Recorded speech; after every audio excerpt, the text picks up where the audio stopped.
I'm not an empathic therapist. You want empathy? Oh, I'm sorry. You cracked. Patriarchy cracked. It doesn't mean there was something wrong with you. It means there was something wrong with what you were both trying to live up to. Terry Real is one of the most sought-after couples therapists in the world. His private clients pay $7,000 for a single session. He's going to explain exactly why none of your relationships in the past have worked. Listen, we've never wanted more from relationships than we do right now.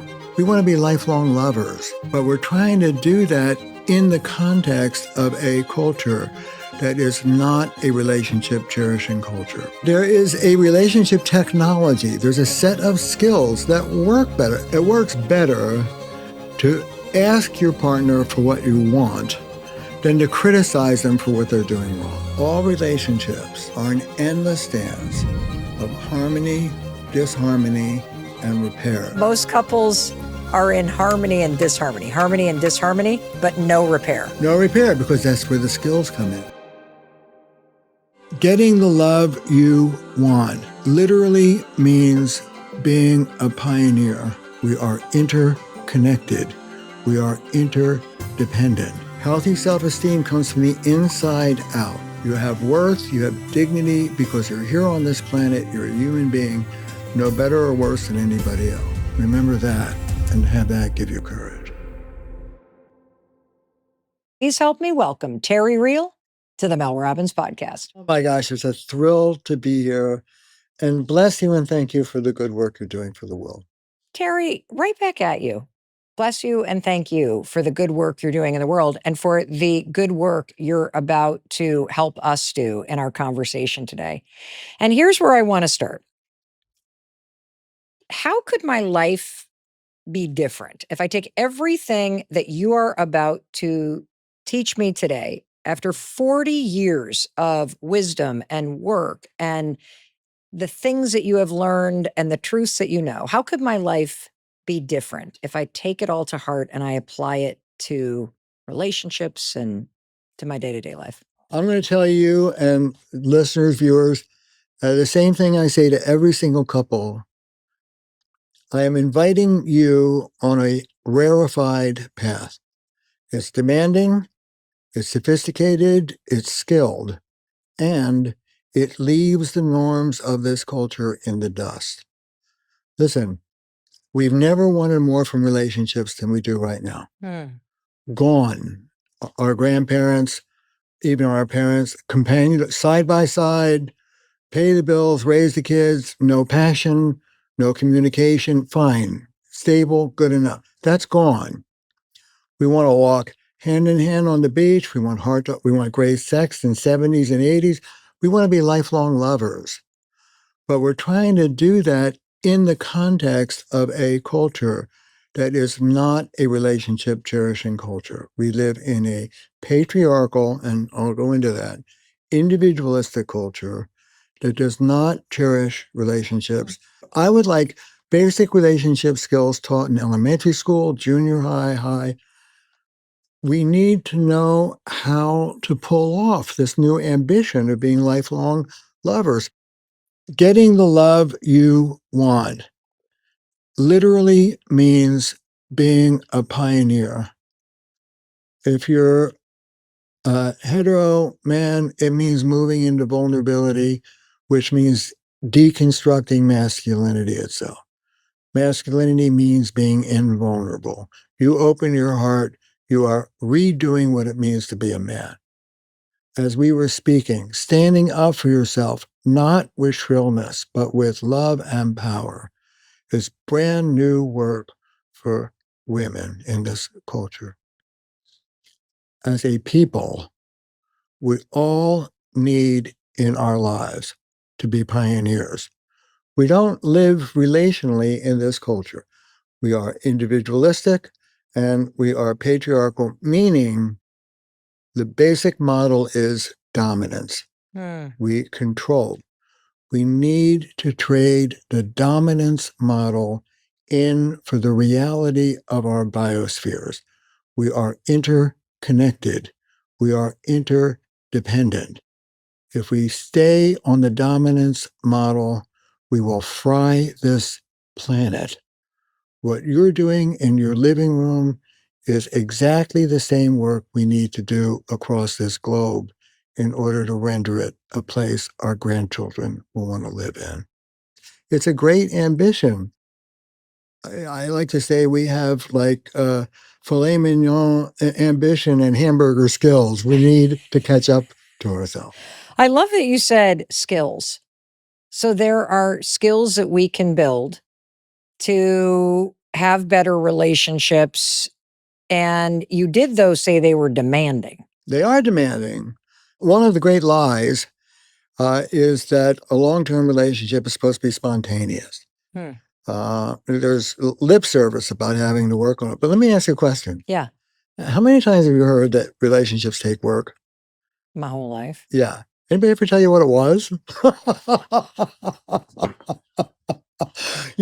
Actually, no. Of course not.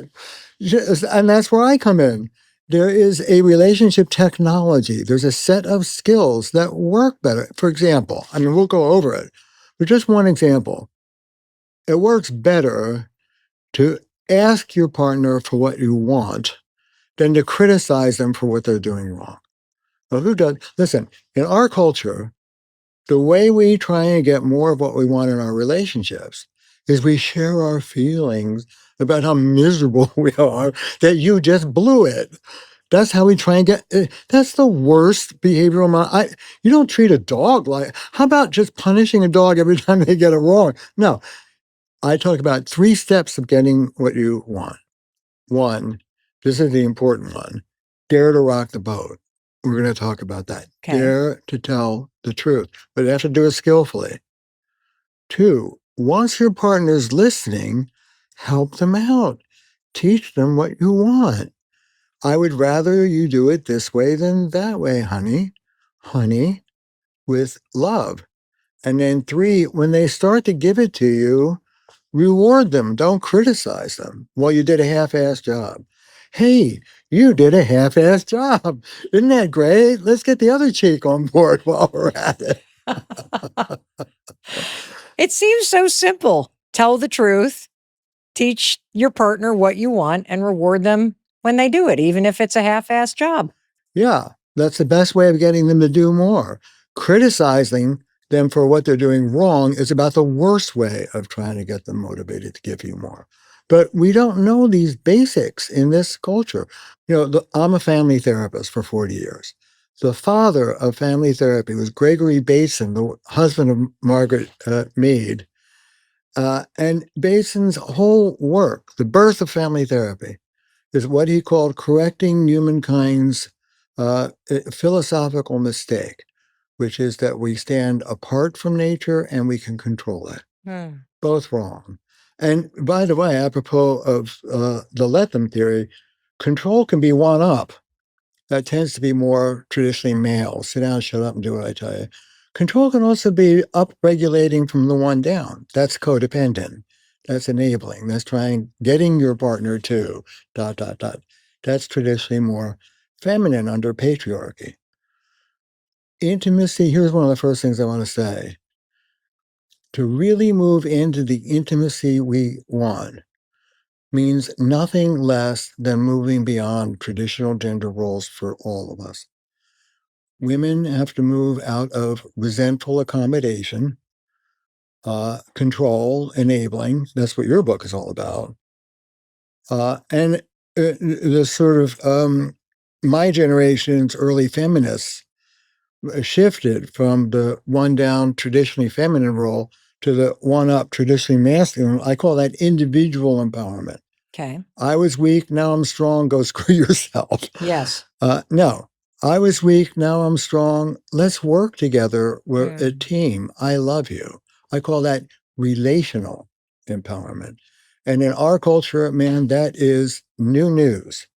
And therapy, 12-step sponsors, women's groups, men's groups, all individual empowerment. I wouldn't put up with that if I was you. Well, that's easy to say. How about roll up your sleeves? You love each other. How are you going to make this work together? So there were so many things you just said that I want to dig into. I love this idea of relationship technology. and skills that we can build. I also love that you're starting from a place of this larger container that we're all in, which is culture. I also appreciate the fact that the traditional gender roles that a quote man is supposed to act this way, a woman's supposed to act that way, that those are leading to a lot of dissatisfaction Yes. in relationships on both sides. And there was something that you said that I want to make sure we unpack, and that was the term resentful accommodation. What does that mean? Ask any woman on the street. Well, I know what it means, but Well, what did it mean in your life? So resentful accommodation was the biggest example that I can think of is that when we were in a massive financial crisis, Chris cratered and his confidence in himself, his ability to believe in himself, the sense that he had failed as a husband, as a father to provide, that he had lost people money. As he was collapsing, I became more and more resentful because I felt like it was my job to then step up and save us and do what I thought should have been his job. Again, traditional gender roles, that he's supposed to be the one that's the breadwinner. I'm supposed to make some money. That's our fun money. And when that didn't work, you both cratered. We both cratered. The whole marriage cratered. Yes. And so the resentfulness is kind of comes from that thing of, I thought it was going to be this way, and I think you owe me something. And now I'm pissed. So now I'm going to go do this thing, and go like make the money and get 3 jobs and do what I need to do. And now I'm mad because when I come home, like the laundry's still there and all this stuff is still there. Like I probably is a lot of the tone that you hear when you're sitting with couples. Yeah. And the interesting thing is that if I look at your 3 things, tell the truth about what you need, listen and teach somebody what you want, and then reward them. And it seems so simple. But when you're caught in that cycle of the emotion of all of it, and you start to pull away from each other, and that distance comes in, I think this is the heart of what you help people do. Well, I mean, I don't mean to be heartless, but I would look at the 2 of you and I go, what a great opportunity.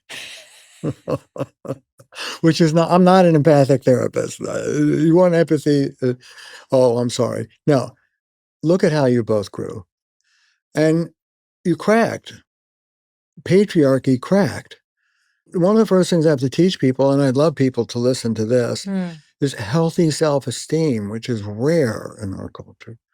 Healthy self-esteem comes from the inside out. You have worth, you have dignity because you're here on this planet, you're a human being, no better or worse than anybody else. And unhealthy self-esteem comes from the outside in. For many men, it's performance-based. I have worth because of what I can do. I have worth because of how much I earn. And for many women, it's other-based. I have worth because you think I do. And that cracked for both of you. You were going to be taken care of by Prince Charming, but Prince Charming was drinking himself down the toilet and depressed as hell because his performance-based esteem had cracked. So, you know what? It doesn't mean there was something wrong with you. It means there was something wrong with what you were both trying to live up to, and it didn't work. Yeah. The problem is, okay, so what was going on? This is one of the great things nobody gets. All relationships are an endless dance of harmony, disharmony, and repair. That's what you and Chris lived through, big time. All relationships are an endless dance of harmony, disharmony, and repair. That's correct. And here's what I'm going to guess, because as you're listening right now to Terry, as you're watching this on YouTube, first of all, I want you, wherever you are, whether you're single, whether you're heartbroken, whether you're in a marriage that feels like roommates, whether you're recognizing the resentment that is coming up in your relationship, Terry is asking us all to look at where you're at as one giant opportunity. And when you say all relationships are are an endless dance of harmony, disharmony, and repair, I'm willing to guess, based on my own experience, Terry, being married 29 years, that most couples are in harmony and disharmony, but no repair. No repair, because that's where the skills come in and we don't know them. But also, two things. First of all, our culture doesn't even acknowledge the disharmony to begin with. A good relationship is all harmony. That's what you thought when you were young. That's true. And you were bitterly disappointed. Yes, and aimed it right at him. Well, of course, he failed you, but you picked him. I like to say we all marry our unfinished business. Whoa, hold on. We all marry our unfinished business? You got it. You know what? Young Mel could have had a guy that would have done everything she wanted him to do. I guarantee you there were guys you dated who you would not have gone through this crisis with. They did not blip on your screen. I call this the mysticism of marriage. The mysticism of marriage? Yes, we have the opportunity to heal our deepest wounds.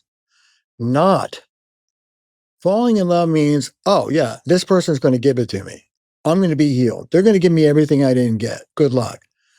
A real relationship comes, I like to say, when you realize your partner is, here's my quote, exquisitely designed to stick the burning spear right into your eyeball.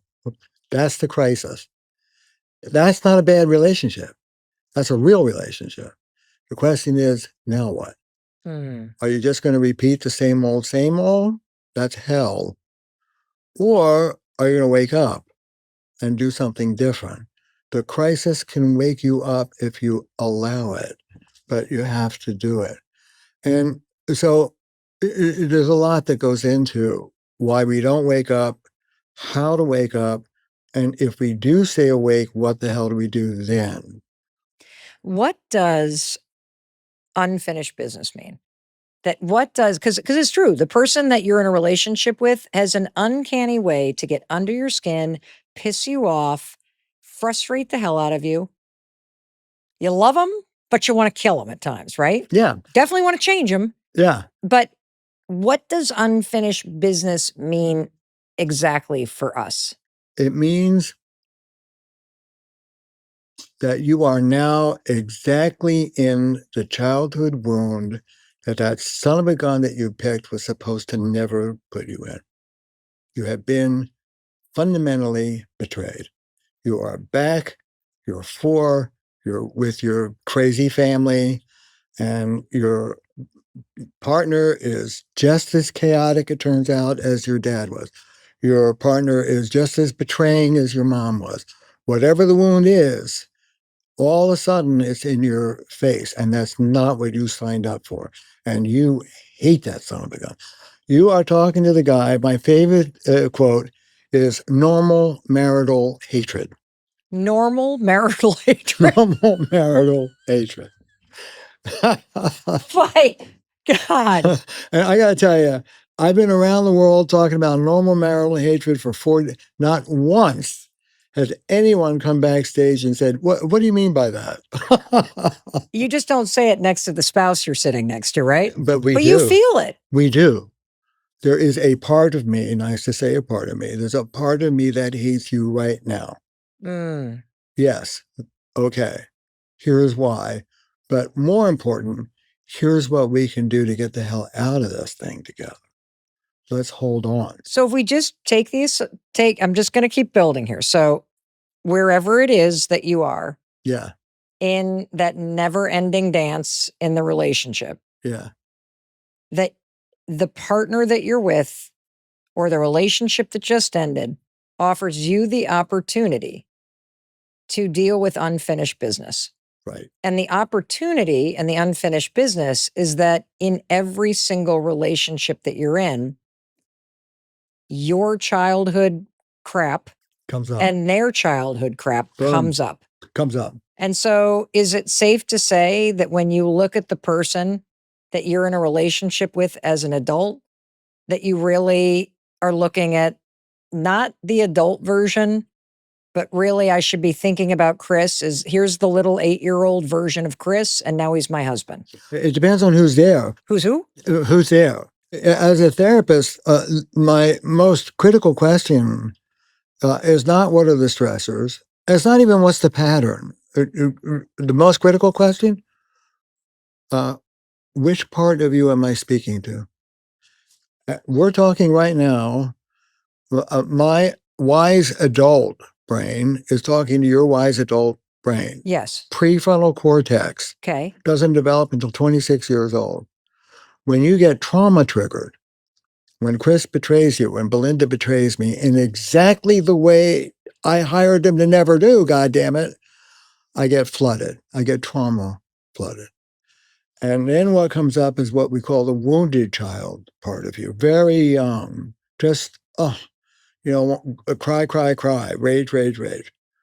Between this very immature part of the brain, and it's subcortical, it's a different part of your brain, and this very mature part of the brain is what I call the adaptive child part of you. And that's what I work with. The adaptive child part of you is the you that you learned to be growing up in that crazy family. Fight, that knee-jerk survival. Yes. Fight, flight, or fawn, which as an adult means fix. Fight, screw me, screw you. Flight, I'm shutting this down. And fix, oh my God, you're upset. It's not working on things from a mature place. It's an anxious over-functioning, is what you write about. Yeah. So fight, flight, or fix, it's a knee-jerk, it's automatic. We think it's an adult. It does okay out in the world often, but it makes a mess of your relationships.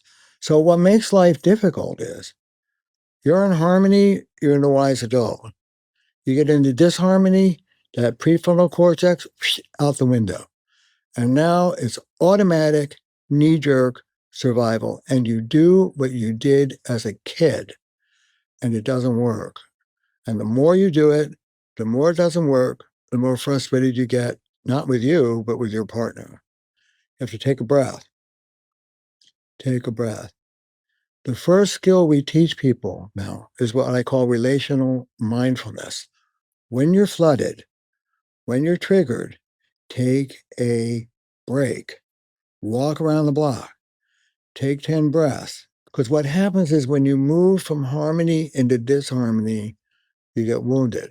And then most of us have about 10 seconds worth of tolerance for that. We don't stay in that wound. And we move into our automatic habitual response.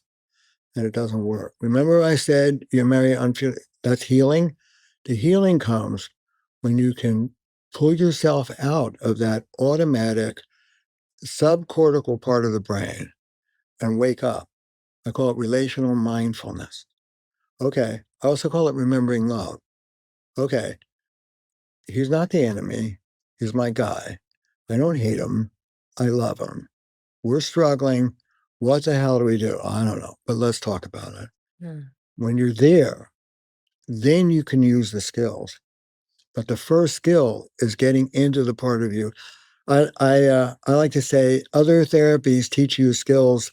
What I've created, I call it Relational Life Therapy, deals with the part of you that won't use them. Oh my God. Well, I once heard somebody say that one of the reasons why oftentimes therapy can help you really be aware of things and help you understand what's happening. But when you're talking to a therapist or a doctor or even a friend, or you and I having a conversation right now, you are using your prefrontal cortex. That's right. I'm present. I'm not stressed out right now. I'm not in fight or flight. You're not pissing me off. So I'm in the wise adult part of my brain. Yeah. And so you and I may talk. Okay, next time I come home from traveling for 10 days and I walk in the house and there are dead flowers in dirty water sitting in the middle of the island in the kitchen. There you go again.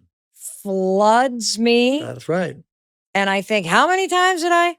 And Does nobody knows that I'm coming back? Does nobody know that I care? I go right into that, which I'm sure if Chris is in the next room and he hears the volcano erupting that is the wounded Mel Robbins, Well, he probably shuts down. It's not the wounded Mel Robbins, because you don't go to Chris and go, I feel my feelings are hurt that I come home and those flowers are dead. I don't feel cared about. No. Why would I do that when I can take a photo and send a passive aggressive text message? Yeah. Why would I do that, Terry? When I can dump the flowers out in the sink loudly and then throw the things in the trash as if I'm sending anger signal waves. Yeah. I'm like, this was an old dynamic between us. Well, and a lot of other people, my marriage too. So pull apart that. Well, when you're in the hurt, I feel abandoned. I feel uncared about. And we could go into your childhood, but I'm sure that has resonance. But like all of us, you have about 2 seconds worth of tolerance for that helplessness and vulnerability. And you go from the one down to the one up. You go from shame, helplessness, not cared about, to anger, indignation. What kind of person does that? And what's devilish about that is you feel better. It works. Because I think, why does it work? Because grandiosity feels good. Shame feels bad. The wound feels bad. The adaptation feels good. It works. Look, we move into these defensive moves, self-medication, rage, affairs. They make a mess of our lives. But we're not so stupid that we move into stuff that feels bad. It feels good. Grandiosity feels good. That's one of my great contributions of my work. Grandiosity feels good. It just makes a hash of things. So you have to take a breath. You're a fighter. I'm a fighter. Belinda's a fighter. Chris is a shutter downer. Okay, well, there you go. Oh, he goes right into, don't talk. Bye. Goodbye. Yeah, the more you rage, the more I shut down. And then that makes you so frustrated. Well, then you rage more. And then they shut down more. Yeah. And then or same thing if you're a fixer. Now I'm trying to fix this and now you're getting more angry at me, or now I'm just trying to solve this and now you won't even talk to me. And so I can see how you get stuck in a loop with somebody. Yeah, everybody comes to me in a loop. The more, the more. Wait, hold on. Everybody that comes to you, Terry, is in a loop. And it's this loop of your adaptation of what you did as a kid. That's right. Meets his adaptation as a kid. I want to read to you from your New York Times bestseller, Us. This is page 9, and it's the chapter that is entitled, Which Version of You Shows Up to Your Relationship? There's no redeeming value in harshness. Yeah. I'm the harsh one. I'll own it. I have a tone. I'm a fighter. Yes. Let's take a look at just one of the immature qualities that are prevalent in our adaptive child. Yes. Harshness. I tell my clients that if they walk away from their sessions with me with just this one concept, they will have spent their therapy money well. Here it is. There is no redeeming value whatsoever in harshness. Harshness does nothing that loving firmness doesn't do better. That's a revolution. That's life-changing. And by the way, harshness between you being harsh to somebody, no value. Allowing them to be harsh to you, no value. And watch this. You being harsh to you, no value. How many of us think, well, I have to be firm with myself in order to whip myself? And think about the way we deal with kids on a good day. You don't have to be harsh to be firm. Be firm. I'm 75. I like to tell my clients, at 75, I have a deal with the universe. If it's not kind, I'm not interested. And that's whether it's me talking to you, or me listening to you, or me talking to me. That adaptive child part of me is very harsh. I grew up with a violent father, and I was very violent between my ears for decades. Nowadays, that harsh critic, I know it's just my little teenage fighter, kept me alive. Okay, little 17-year-old shit kicker, don't let nobody take advantage. Okay, got it, pal. You may have something to say to me, and I'll listen, but you got to say it like you're on my side. Take that in. Say it like you're on my side. Hmm. Then I'll listen. When you start to have this awakening that, oh, I do that, I'm doing this, or they do that, or do the other thing, what's the next step? Take a break. Take a break. Stop it. Take a break. Duck in. I deal with all these tough ass guys. I mean, NFL players. They're ducking into the bathroom, putting their little 5-year-old boys on their laps and talking to them 5, 6 times, literally 5, 6 times a day. So take a break. Relational mindfulness. Come out of that reactivity. Remember, the person is not 14 feet tall with 5 arms. They're your friend. They're your lover. They're an idiot, just like you are. No better or worse. Calm down. Okay, now go back in the fray and use a skill. But don't try it until you're centered. First step is getting centered And, how do you bring up difficult topics? with love. Who does that? I was like, and how do I do that? Like, let's say that somebody's let their health go, or that they're not motivated, or they are not getting help for their depression, or they seem to have started isolating and they're not seeing their friends anymore. How do you bring that up?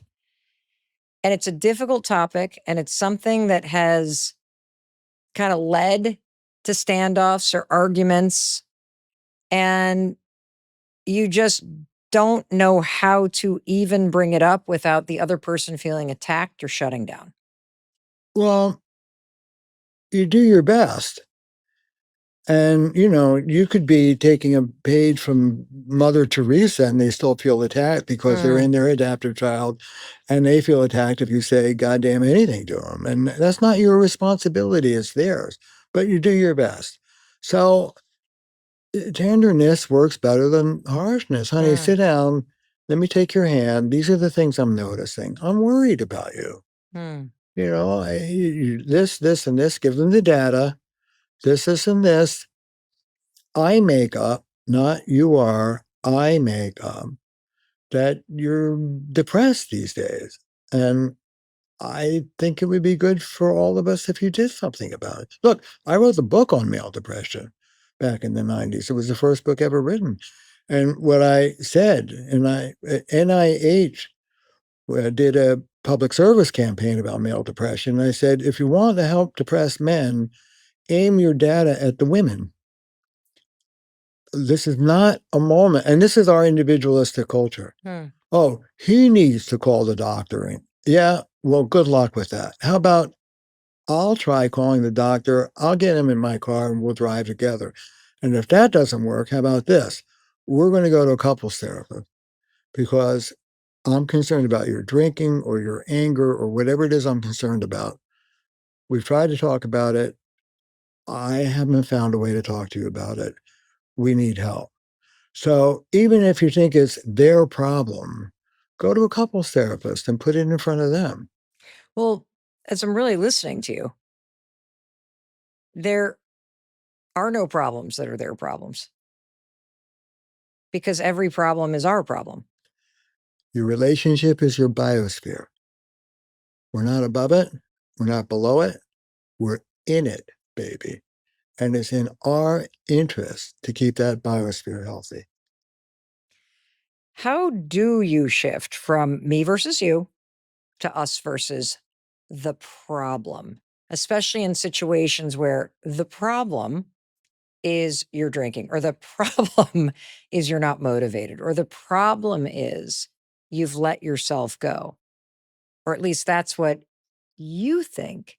You think Yeah. the problem is with them. Well, first have some humility, is what I think. Or even more to the point, this is what I'm not happy about. This is what's not comfortable for me. Look, I'm working, you're not. I come home, you're on the couch drinking a beer. The place is a mess. I got to tell you, Bill, I don't mind being the woman going out and being the breadwinner, but could you at least be a good wife when I get home? I mean, this sucks. Keep it That sounds a personal. little judgmental. Well, but keep it personal. Okay. Keep it humble. Keep it real. This is hard for me. You may not be uncomfortable with ... but I'm uncomfortable with it. We live together. Can we talk about what needs to happen here?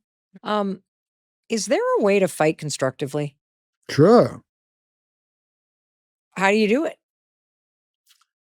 This is what happened. This is what I told myself. This is how I felt. And this is what I want. But listen to this. Okay. That third step, this is what I felt. Yeah. Here's a tip. Tell me.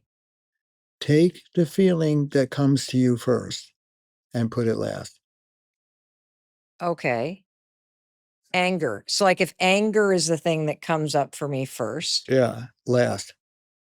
If you lead with big, strong, check into your vulnerability. Mm. What's underneath that? Lead with that. Don't, I come home to dead flowers. You son of a bitch. How can you? No, what kind of person? No, I come home to dead flowers. I don't feel cared about. Mm. It's kind of lonely. I felt lonely. I felt helpless. I felt uncared about, and I felt angry. Last, not first. And Chris will have a lot easier time hearing it. And conversely, if you're like codependent, And how do you know if you're codependent? Because I think that it that's is, one of those words that I yeah. feel like it's out there, and I don't even know that I really understand Well, what you call codependent it is. over functioning. Over functioning? Yeah, it's Okay. that anxious. It's the fixer. Anxious. So codependent means that you only feel okay when everybody around you is okay? That's right. Oh. And you're afraid to rock the boat. Oh. Oh. Yeah, that's what that means. Okay. And so, look, your relationship is your biosphere. If you're a one-up fighter like you and me, Belinda, your biosphere needs you to come down off your high horse. My feelings were hurt. Oh, your biosphere is happy with that. If you're a one down fixer, don't set daddy off, your biosphere needs you to stand up and find some spine. How do you do that? Like what is your advice to the person that's listening that goes, "Well, that is me. I need to make sure that everybody's okay. I'm always walking on eggshells. Everybody else comes first, but then of course, I'm exhausted and resentful because nobody's taking care of me." How do I stand up? How do I start to change that adaptive fixing little kid in me? Yeah, well, turn to that kid because you learned to run around and fix everything as a little girl or a little boy. What would have happened if you hadn't done that in that family you grew up with? The odds are all hell would have broken. We always respect the intelligence of the adaptive child. You did what you had to do. Good for you. It's time to retire. You're not that little girl. Chris is not the family you grew up with. You can do something. Can I tell you a story? Yeah, please. This is my classic adaptive child story. It's absolutely true story. Okay. Couple comes to me on the brink of divorce. He's a liar, lies about everything. She says to him, if you ask him what color shoes he has on, he'll lie and say he has sneakers. I mean, he'll lie about, and therapist will. It's the kind of, I walk in the office and I go, "Hi, Bill, the sky's blue." He goes, "Well, it's not." He's not going to tell me it's blue. He won't give it to me. So I get right away what his deal is. The adaptive child. He's an evader. Nobody's going to get him. All right. Then I think, okay, the adaptive child is adapting to someone. There's someone on the other end of that seesaw. So I go, who tried to control you growing up? His father. True story. Military man, how he sat, how he ate, his friend. What did you do with this controlling father? He looks at me and he smiles. That's resistance, that smile. He says, I lied. Dad said, don't play with Henry. I played with Henry. I told him I played with John. Smart boy. Good for you. Always respect the strategy that you learned as a kid, but retire them. You're in the back seat. Wise adult is here today. I can take care of this better than you can. Literally, when Belinda and I are having a fight, honest to God, and she's coming at me with anger, because that's what we do. It could be me. I have little Terry. I've worked with him, 8-year-old. I put him behind me. Between her anger and you, little Terry, is me, my big adult body. We have a deal. You're protected back there. Her rage stops with me, doesn't hit you. Here's your part of the deal. I deal with my wife, not you. You'll make a mess of it. So, okay, so here's my liar. So, smart boy. By the way, you're not 5 anymore, and your wife isn't your dad. See ya. True story. 2 weeks later, they come back, hand in hand, we're cured. And they were, Mel. I said, okay, there's a story here. Tell me. Over the weekend, she sends him to the grocery store to get 12 things. True to form, he comes back with 11. She says, where's the pumpernickel? And he's going to lie. Of course he's going to lie. He doesn't want to get chewed out by his father. And he said, every muscle and nerve in my body was screaming to say they were out of the pumpernickel, which was not true. This moment, I took a breath. I thought of you, Terry. I was lending him my prefrontal cortex. We can do that for each other. I thought of you. I looked my wife in the eye, and I said, I forgot the goddamn pumpernickel. It's absolutely true, Mel. She burst into tears. And she said, I've been waiting for this moment for 25 years. That's recovery. Come out of that adaptive child into the prefrontal cortex, tell the truth, use a skill.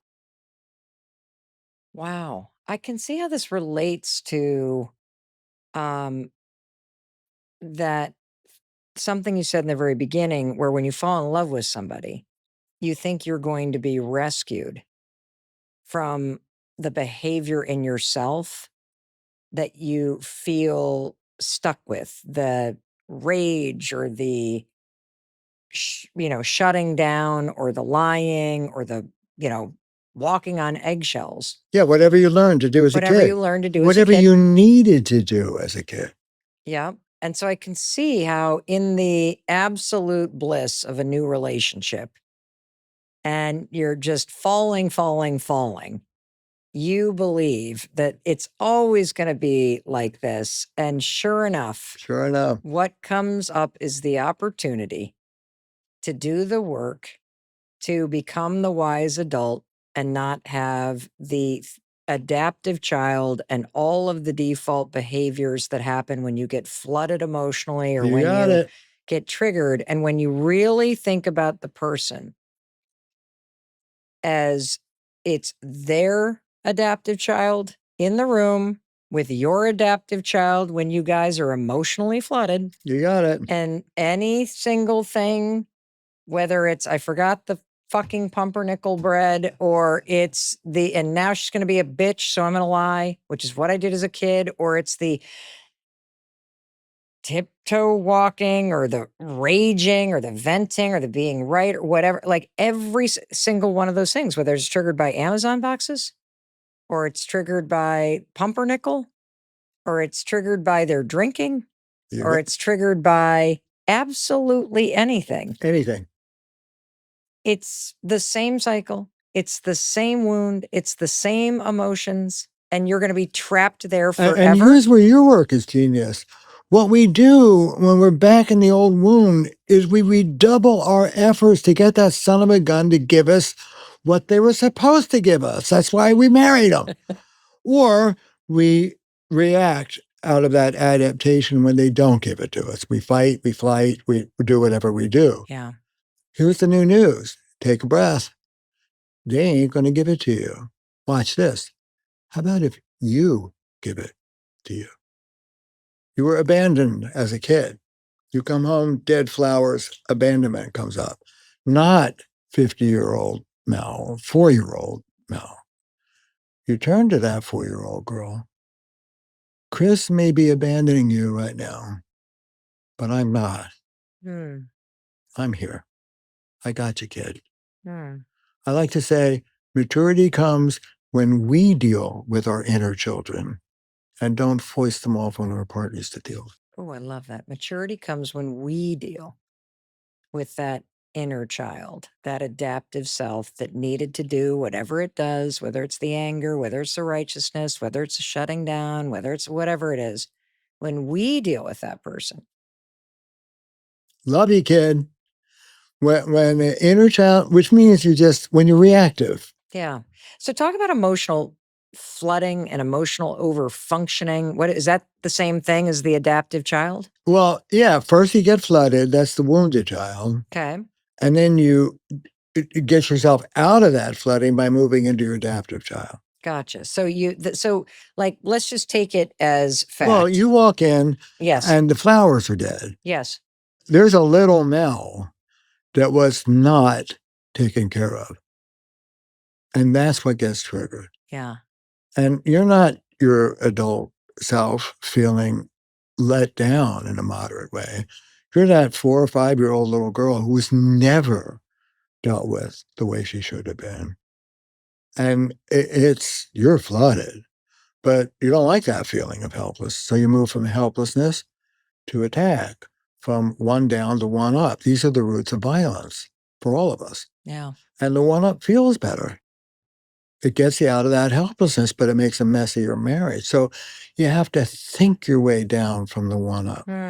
Well, recognizing that you're just emotionally flooded is important. Yeah. Recognizing that you're now in react mode, which is why taking that breath Right.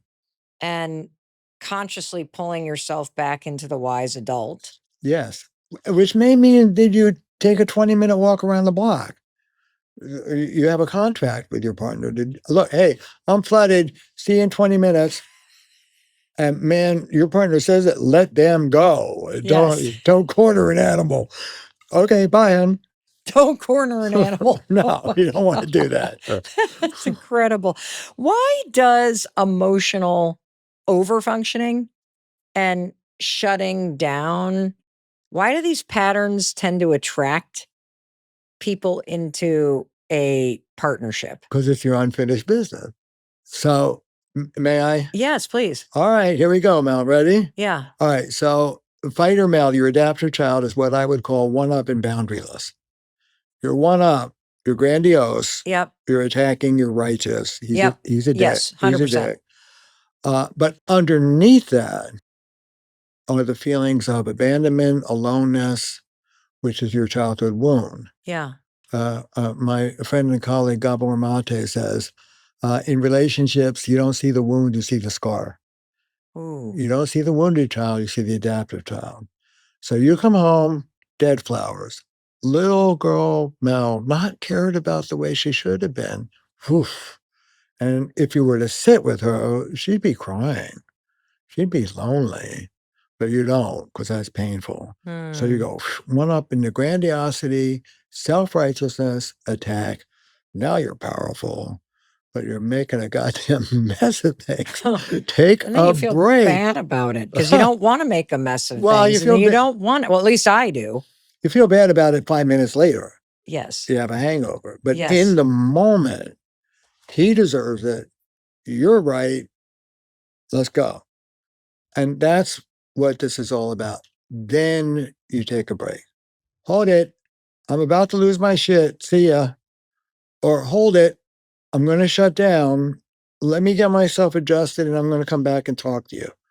Whatever the adaptation is, you got to sit with that little part of you. It's okay. He loves you. He's an idiot about the dead flowers, but he does love you. Come back.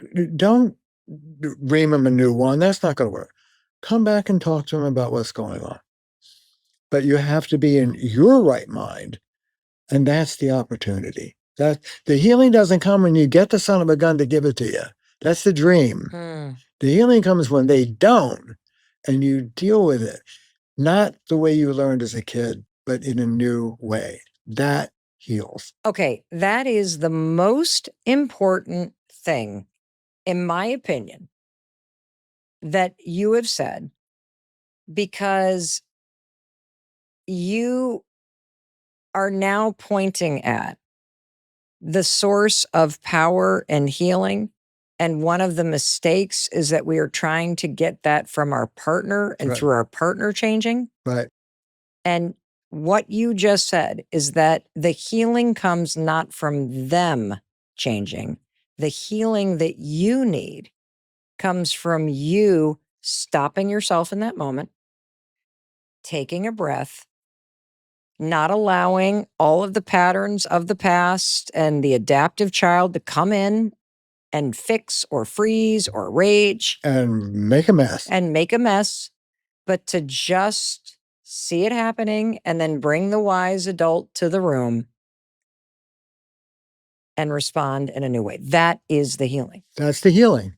That's the opportunity. You know, for somebody who tends to hold everything in, you know, the baller. You see the thing that hurts your feelings. You feel the emotion that is worry or hurt or abandonment, or the thing that's, you said, always take the first feeling, anger, resentment, blah, blah, blah. Put it in the back. What's the feeling underneath it? For somebody that's like bottling it up, bottling it up, bottling it up. They're feeling fear. What are they afraid of? They're afraid that if they tell the truth and rock the boat, it ain't going to go well. And odds are they grew up in a family where it wouldn't have gone well. The adaptive child is not stupid. You learned to do what you goddamn needed to do back then, but you're not back there anymore. That's the beauty. How do you learn to communicate your feelings in these little moments instead of just putting it aside and putting it aside until you reach a breaking point? Well, you have to dare to rock the boat. This goes back to the 3 steps. Dare to rock the boat and tell the truth, listen, and then teach somebody what you want and reward them in a kind way when they do. And for those of you listening, it may be that your childhood trauma, you know, we said you can have little injuries and have an adaptive child that's screwing things up. That's true. But you can also have big injuries, big.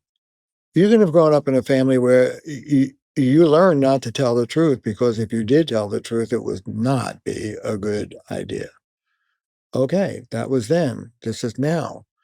It really helps to separate the wise adult from the adaptive child. What does a healthy, connected relationship really look like in practice? Telling the truth to each other with love and being human. You know, there are times Belinda and I are at each other, and I really wouldn't want a video camera recording what we sound like. I like to say to my clients, look, the skills I'm teaching, here's what I say. Every skill I've been married for 40 years. Every skill I teach has been clinically tested. She's the clinic. God. And on those days when either Belinda or I, or God help us if we both at the same time, lose our wise adults and just go with the adaptive child, we look just as ugly as you two. I say that to my patients. They love hearing that from us. I'm just like you. Use your skills as best you can. Expect the wheels to come off sometimes. Nobody's going to die. When they do, get back in your wise adult, make amends, apologize, own your shit, get back on track. We're a biosphere. We love each other. Let's work this out. I can say every single fight, issue, breakdown that I have had in my 29 years of marriage, I can now 1000% see that it's this feeling of being alone and that it's all on me. And it is like freaking clockwork. Yeah. Once And you see it, you will see it everywhere. everywhere. And you know what? What a blessing. Maybe after this conversation, I want you to email me and tell me what a blessing it would be for you to come home. The goddamn flowers are dead. And instead of ripping his head off, which he then shuts you down, Yeah. you say to him, you know what, honey? Shoot me. I know you didn't mean it. I saw those dead flowers. I'm back in my little girl not being cared about. And it made me sad. Hmm. You see what he does then. Yeah. Well, I can also not get mad at him. And I can also assume good intent. And I can also know that, like, a lot of times he does remember. And and this is like something we fought about 10 years ago. So it sounds kind of funny to even be thinking about it Yeah. now because it's not, it's one of the ones that, but the point is, the little things become the big things because the little things are the source of The little bringing out. things resonate with what happened to us. Hmm. So they take on bigger meaning. Hmm. But what you say is right. I love talking to older couples. And I asked them about their life. I saw it had to be late, married 50. I said, you guys seem happy. We are. I said, tell me. Oh, the first 15 years were hell.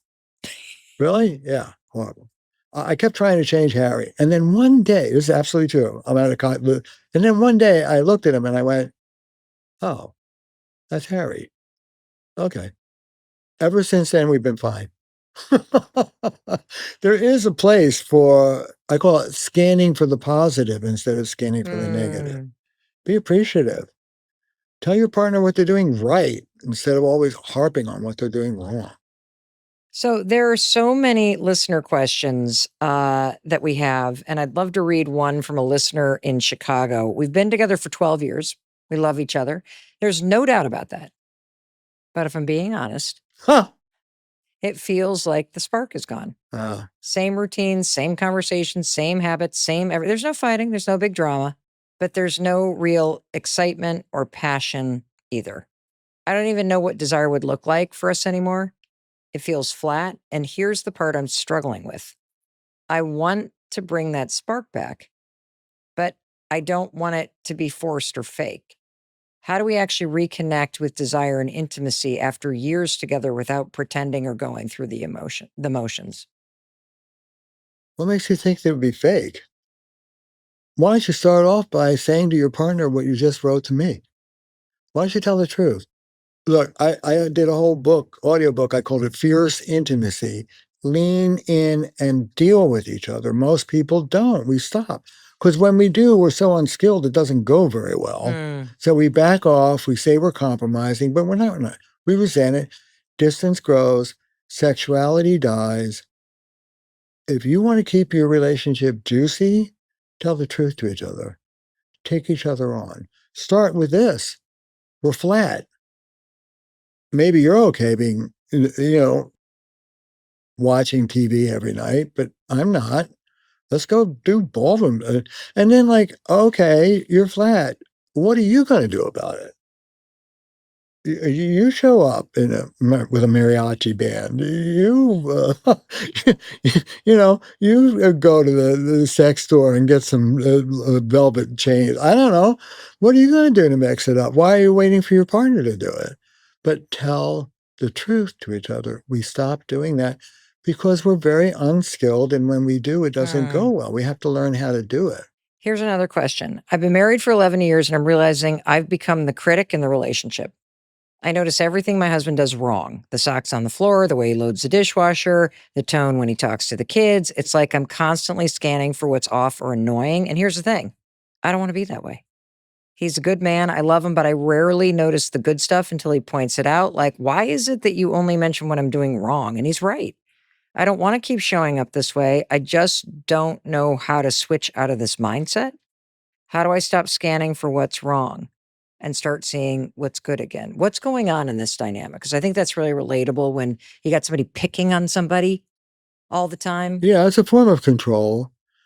I would say, who was the complainer in your family growing up, hon? Where'd you learn this from? Hmm. There's an adaptive child in there. that thinks that picking at them is going to be a good thing. And then the other issue is, man, intimacy is scary. Vulnerability is scary. Does it feel safer to be constantly nagging what's wrong than to open up and receive what's right? Hmm. And that's so true for all of us. And the more damage you had as a kid, the more frightening it is. We fuss with each other because being close to each other in itself can be trauma triggering for us. It's scary to be vulnerable and close. You have to allow it. That's the piece I work with next. First, we deal with what you do wrong. We deal with where it came from. We give you the skills to do it different. Now you have to receive it. Mm. And that's brand new for a lot of us. And it's frightening. It's more, I talk about miserable, comfortable, happy, uncomfortable. Let's talk about miserable, comfortable. What does that look like? It looks like the same old, same old. You could do it in your sleep, but you could do it in your sleep. You're perfectly comfortable there. Ooh, uh, Chris, honey, when I came home and those flowers were dead, I was back in my family and I didn't feel very cared about. How's that feel? Freaking scary. That's how that feels. It's a lot more comfortable to go after them.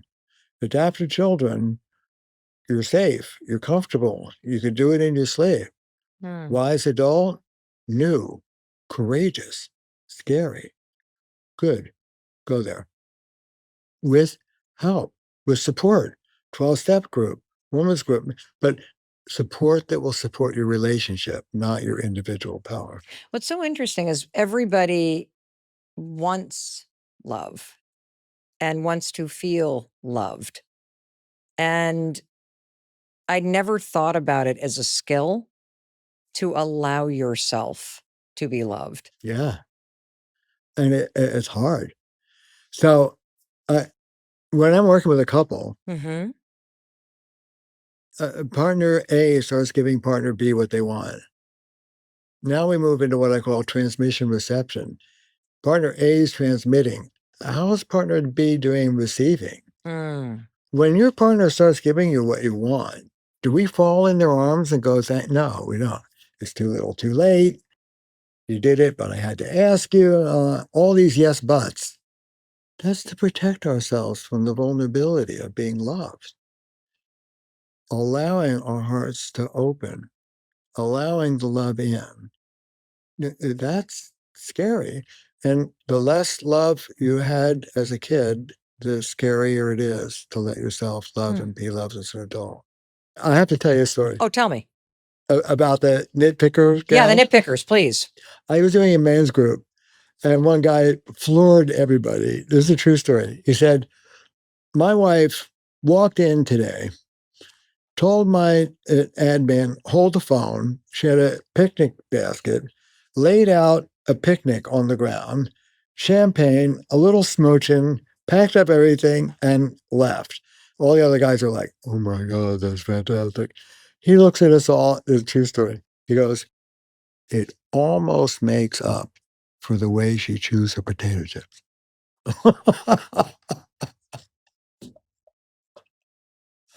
You want to fuss with your partner's imperfection, they will give you, it's like fission, endless opportunity to, no, be brave, open your heart, be vulnerable. If you a one down fixer, the vulnerability is standing up for yourself. That's what's scary. If you're a one up fighter, the vulnerability is moving into the herd. Be a human. But either way, open your heart, take some risks. Intimacy is what we're born for. And respect it. It's frightening. So is that story and the joke an example of how somebody blocks out the love and intimacy? Yeah. Yeah. I did work with the great feminist psychologist Carol Gilligan here We would work together. And I called it Carol's invariant description. I'd be doing all this fancy, cool. And sorry, Carol. She said the same damn thing every time. She'd look at a couple and she would go, Bill and Julie, intimacy's really scary, isn't it? You guys were just close to each other. And then, Bill, you brought up a fight from a week ago. And Jill, you took the bait. Now you're back in your corners, safe and miserable. Isn't it hard to just be in the naked vulnerability of loving each other and being close? And every time, of course, it would be beautifully timed. Every time she would say it, they burst into tears, and she was always right. It's scary to be intimate. It takes courage. I'm 34 and I'm realizing I have no idea how to be in a healthy relationship. I either give way too much, I overfunction, people please, twist myself into knots trying to keep everyone happy, or I do the opposite. I shut down, shut people out, convince myself I don't need anybody. I swing between the two. It's exhausting. It wasn't modeled healthy love growing up, and now that I'm older, I don't even know what healthy is supposed to feel like. How do I start figuring that out? What does a healthy relationship look like? And how do I learn to trust myself enough to build one? Well, I brought up Carol Gilligan. Here's one of my great quotes from her. I love this. You cannot love from the one down that's running around cleaning everybody's mess. You cannot love from the one up. Shut down. I don't care about anybody. Love demands democracy. So this person has to learn how to be in the biosphere. There's no relationship without voice. There's no voice without relationship. That's also Carol. Can you do this with yourself all day long? Like if work is pissing you off, if work makes you shut down, if a friendship makes you get angry? Yeah, although what's interesting is we tend to be more in our wise adults with everyone but our mates and sometimes our kids. They just don't get at us in the same way. But yeah, your adaptive child's all over the place. We do consulting to teams that aren't working. No, but I meant like if she's single and so she's not in a relationship. She is in a relationship. She has a relationship. She's got parents. She's got friends. She's got siblings. She's got a dog. We're all in relationships.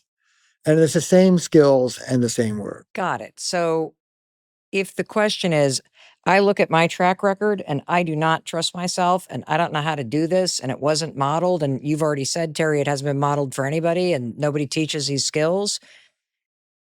You can start applying absolutely everything Now. Right now. Right now. Even if you're not in a romantic relationship. You're still in a relationship. Yeah, you're still in relationships. And so these are the tools that you can use for any relationship. This way of thinking relationally, not individualistically, and these tools, telling the truth with love and non-harshness, but telling the truth, they're so different from the culture at large.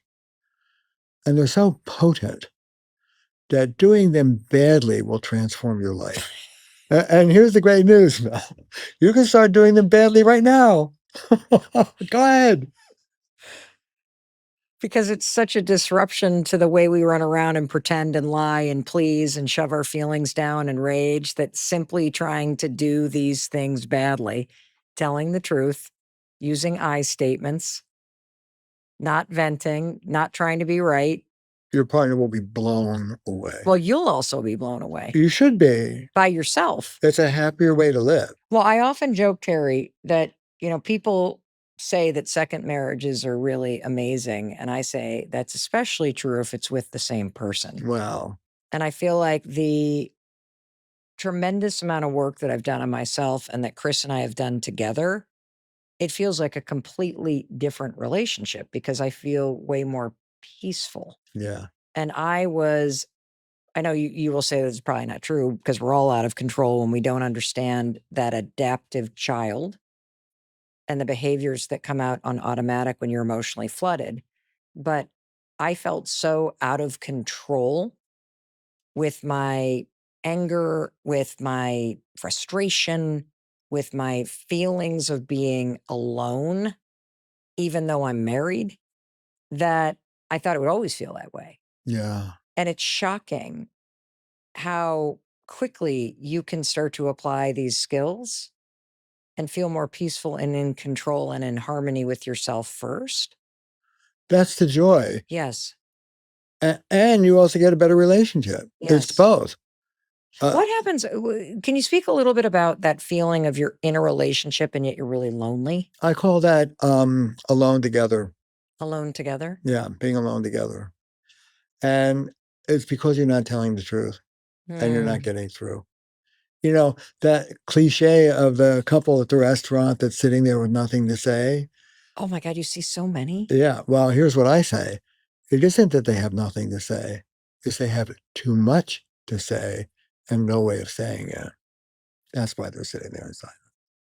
If the person listening is feeling like, okay, I'm together alone, what am I going to do? I'm going to I'm going to start telling the truth and blow this whole thing up. Well, Isn't it better to just be together alone and instead of blowing up my life? I mean, first of all, learn. Because I think that's the fear. Well, of course, it's the fear. And if you go off like a 7-year-old adaptive child, what I call individual empowerment, I was weak, now I'm strong, go screw yourself, Mm. the person may blow up. So getting through to somebody is an art. You have to learn how to do it. But even that is just maximizing your possibility. At the end of the day, it goes like this. First, learn some skills. Do it well. Beating the person over the head probably has something to do with why they're not listening to you. Two, once you learn the skills and you do your best, if you're still not getting through, get help. Get a couples therapy and get a couples therapist who really helps, which many don't. Three, ready? Hmm. If you're still not fully there, I have a tool. Should I stay or should I go? And I call this tool a relational reckoning. And it's a question. You ready? Yes. Am I getting enough here to make grieving what I'm not getting worth my while? Am I getting enough to make grieving what I'm not getting okay with me? You know what? Bill was a real playboy, a real lover, and he had partner after partner who swung from chandeliers. He's now married to a woman, 1 out of 4, who has a sexual abuse history. She ain't swinging from chandeliers. She needs it slow and gentle. Does Bill miss the wild old days? Yes, that's okay. Is he going to trade her in for one of those crazy sex dolls? No, he loves her. I'm getting so much that letting go of what I'm not getting is okay with me. And if that's your answer, stop bitching and embrace what's good. Mm. If your answer is it's not okay with me, first stop is therapy, and second stop is you're done. But don't keep living like a resentful victim. It's bad for everybody. I'm just letting that sit because it's easy to get yourself in a situation where you stay with the wrong person and you're right about how resentful you are and what a victim you are.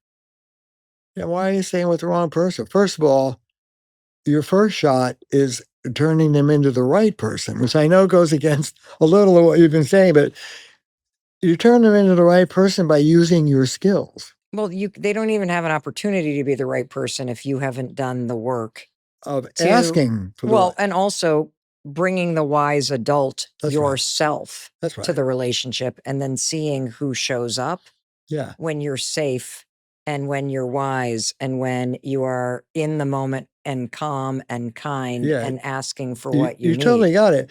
What do you mean? What does that mean they're the wrong person? And maybe if you change your behavior, guess what happens on the other side of the seesaw? Maybe.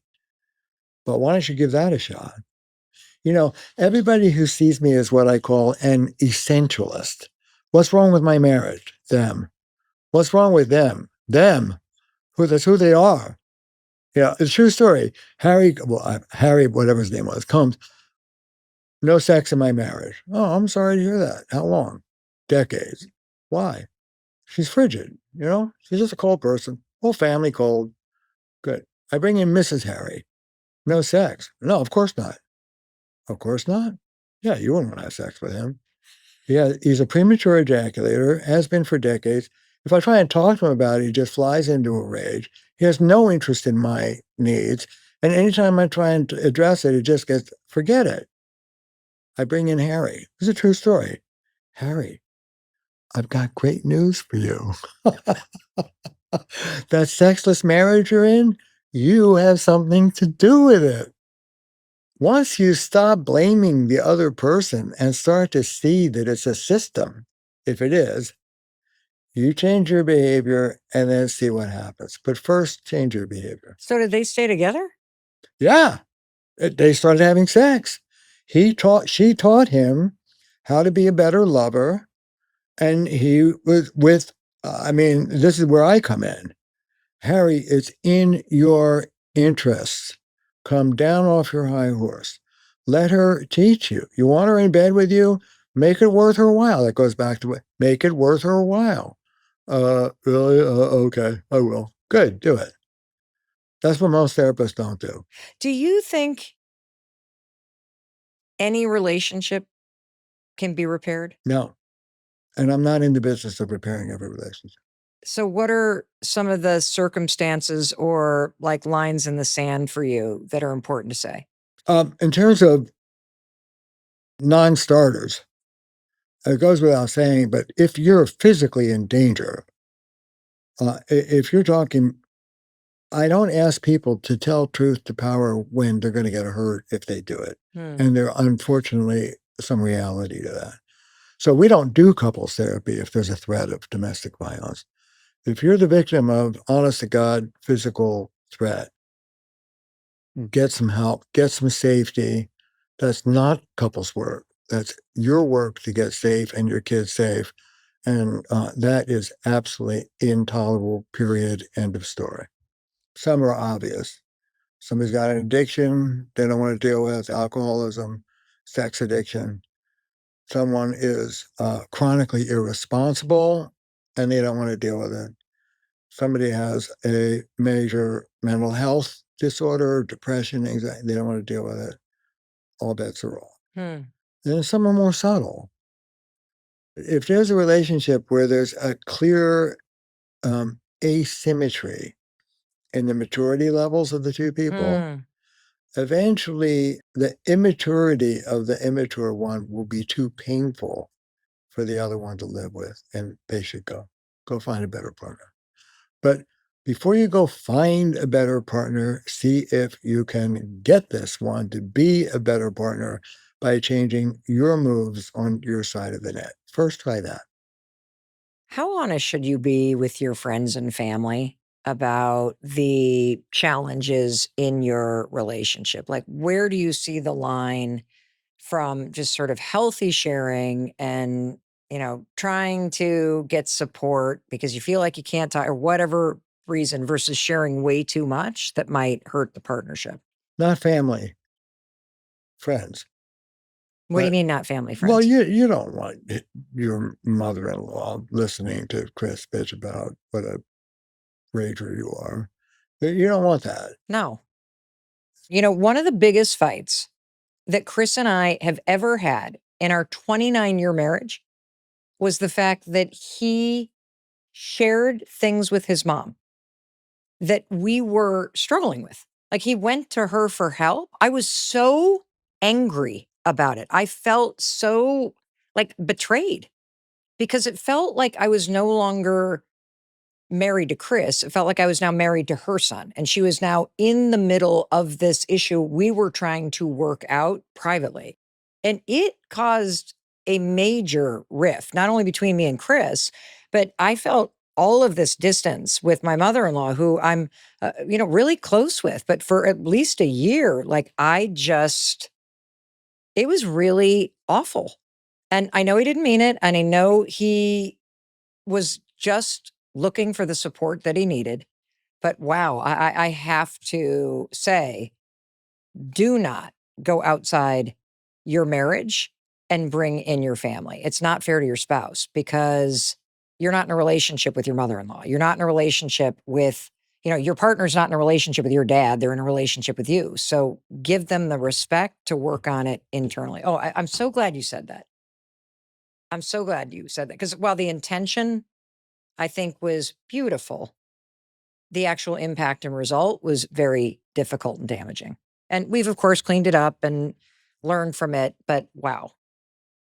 Now, what about friends, though? Because you said friends are okay. And what are the parameters? I teach people this. Train your friends to support relational empowerment, not individual empowerment. Okay, what does that look like? Train your friends to support the relationship, not you as an individual. If they're going to support your marriage, then you can bitch about your partner. But if they're going to take your kvetching about your partner as license to empower you at the expense of the relationship, that's not a friend you want. So what happens when you talk about your relationship? And even that, you're not past, you can train your friends to support the relationship so that it's safe to complain. I complain about Belinda. She complains about me. Our friends listen and they go, okay, have you ever thought that maybe you might ... Oh, come on, man. Think about it. That's a friend. So you just say to them, I need you. I'm going to come to, I want to come talk to you about something going on, but I want this to work. I love him. Is that how you say it? Like, how do you say it? Yeah. You're empowering me to even be more of a fighter, even more righteously indignant. That is no help to me. So if you're going to be my friend, I'm going to talk about my marriage. This is what my adaptive child looks like. You know that. I don't need more support to be a fighter. Or Chris would say, I don't need more support to shut her down. Take a look at what I'm saying and then give me some advice and support about what I can do different. Terry, could you speak directly to the person who's listening or watching right now? And if they take just one action based on everything that you have taught us today, what do you think the most important thing to do is? Listen, first figure out if you tend to be one up or one down. If you're one down, have some courage. With love, not harshness. Lean in and deal. If that doesn't work, get some help. If you're one up, get off your goddamn high horse. Show some vulnerability. I don't care if you're right. Right is not going to save your marriage. Ask your partner, what do you need? Come off of your selfishness and lead in a new way. If you're small, get big. If you're big, get small. Try something new on your side and see if that changes things. I love that if you're small, get big. If you're big, get small. I mean, if you're small, get big. And if you're big, get small. If you're one up, come down. If you're one down, come up. Democracy, democracy, democracy. Meaning it's we. We. It's not me above you. And it's not Or me. it's not me below you. No. It's me. So when you say one up, you mean you're the one who's acting big in the relationship and you feel above the person. Right. And when you say one down, you're saying you're now scared. small and You're scared scared. and you feel below the person. Right. Oh, so the one up is you're big and that's loud and angry or righteous or venting or any of that stuff. And one down is you feel small and you might be fixing or you might be shutting down or you might be pulling, like it's the Find some courage. find some courage. If you're one up, yield. Open your heart. Surrender. Be vulnerable. If you're one down, lean in. Have courage. Stand up for health in the relationship. It's not even standing up for yourself. Stand up for the biosphere. A lot of women in particular think it's selfish of me to stand up for my needs. No, it's good for your biosphere. Stand up for the biosphere. Terry, I know this conversation is going to spread around the globe and that so many people are going to listen and feel their hearts and a new possibility open. I hope so. And then they're going to hit share and send this to their partner and say, could you listen to this, please? Good. I would love to have you speak directly to the person who is here because their partner sent this to them. Great. Love And that. what do you want them to know? This is what I want you to know, my friend. It is in your interest to learn how to do this. It's in your interest. We are born to be relational. If your partner is giving you this episode, it's because they want you to open your heart. They want you to be a more relational human being. This is what we're born for as a species. This is what makes us healthy, not just mentally, but physically. We are born to do this work. It's been lost, and we need to retrieve it for ourselves, for our families, for our children. If you don't want to do this for yourself and you don't want to do it for your partner, do it for your kids. They need you to open your heart and be in a functional relationship. And do it for the planet. We are treating Mother Nature out of this dominance model.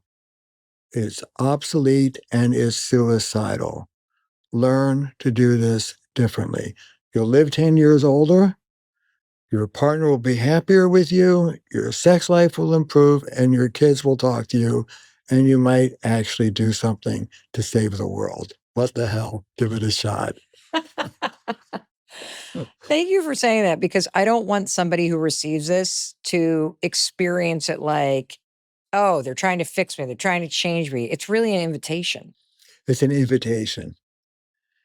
And I want to say I admire your heroism to even entertain the possibility. This is hard. I started off by saying this.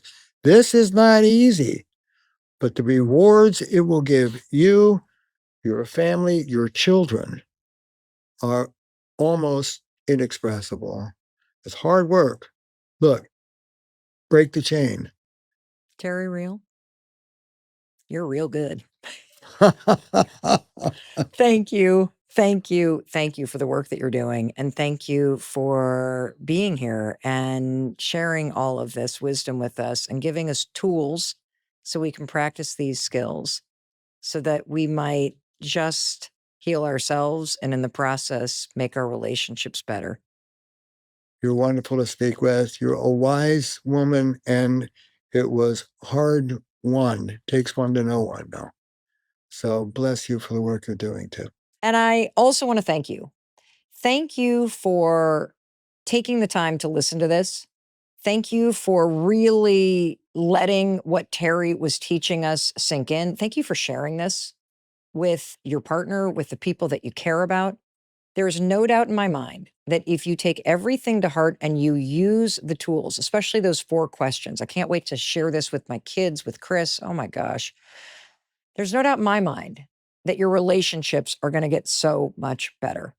And in case no one else tells you today, I wanted to be sure to tell you as your friend that I love you and I believe in you and I believe in your ability to create a better life. And if you apply all of the advice that you just heard, there is no doubt in my mind that your life will get better and so will your relationships. Alrighty. I will see you in the very next episode. I'll be there to welcome you in the moment you hit play.